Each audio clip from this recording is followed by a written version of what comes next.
Bonjour, je vous présente aujourd'hui un petit produit qui est très intéressant pour la réalisation de nos fusées à eau.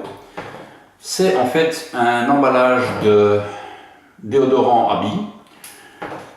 Cet emballage est intéressant pour trois choses. Déjà, dans un premier temps, il va nous servir à stocker le parachute. Et en fait, on va pouvoir choisir les diamètres de parachute que l'on désire, simplement parce qu'on a marqué dessus le diamètre du parachute, déjà dans un premier temps.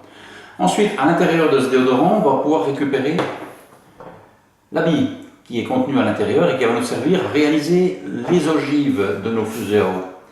Une belle ogive arrondie, quelque chose qui va très bien pénétrer, très aérodynamique dans l'air.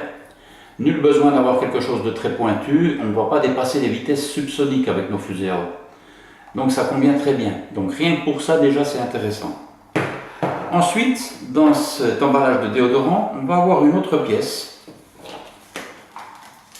qui va être cette pièce blanche ici. Et cette pièce blanche, quel rôle elle a dans l'emballage de déodorant? Simplement elle va servir à ce que la bille roule bien dans le déodorant à billes. D'accord? Et nous, cette pièce blanche, on va l'utiliser pour réaliser un anneau anti-torche. C'est-à-dire un petit système qui va empêcher le parachute, les suspentes de parachute de s'emmêler entre elles. Donc du coup le parachute va s'ouvrir correctement et à chaque fois, à 100%, on aura une ouverture correcte du parachute.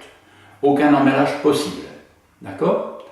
Donc là on a choisi d'installer 16 suspentes sur cet anneau, parce qu'en fait plus on a de suspentes, plus on aura un parachute qui est solide, qui résistera à l'ouverture.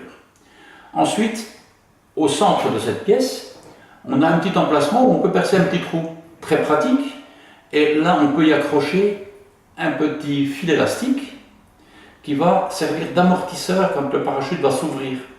D'accord? Et en plus, même la pièce, les trois petites ailettes de la pièce vont servir d'amortisseur parce que si on tire très fort dessus, on s'aperçoit aussi qu'elle se déforme. Donc pour ça c'est intéressant. Au bout de cet élastique, on a installé un émerillon de pêche qui va empêcher, du fait qu'il tourne sur lui-même, on a un tourillon ici, sur l'émerillon, et ça va empêcher aussi le fil élastique de se vriller en fait. Et une petite agrafe pour accrocher sur l'anneau de la fusée. Voilà. Et sur notre anneau anti-torche, on a nos suspentes qui font à peu près 45 cm de long. Et tout au bout, évidemment, on a le parachute qui fait, lui, alors ici c'est un gros parachute qui est destiné à une fusée quand même assez importante, qui lui fait 58 cm. 58 cm, on aura choisi aussi de l'inscrire sur l'emballage, comme ça on sait exactement quel type de parachute est dans l'emballage. Voilà. Et on a nos 16 suspentes qui sont accrochées sur le bord du parachute. C'est un simple sac plastique, c'est pas quelque chose de très très coûteux, mais c'est très efficace. Voilà.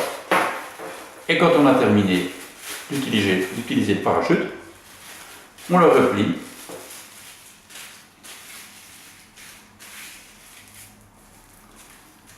Alors nous on le replie très simplement, de cette façon. On enroule les suspentes autour.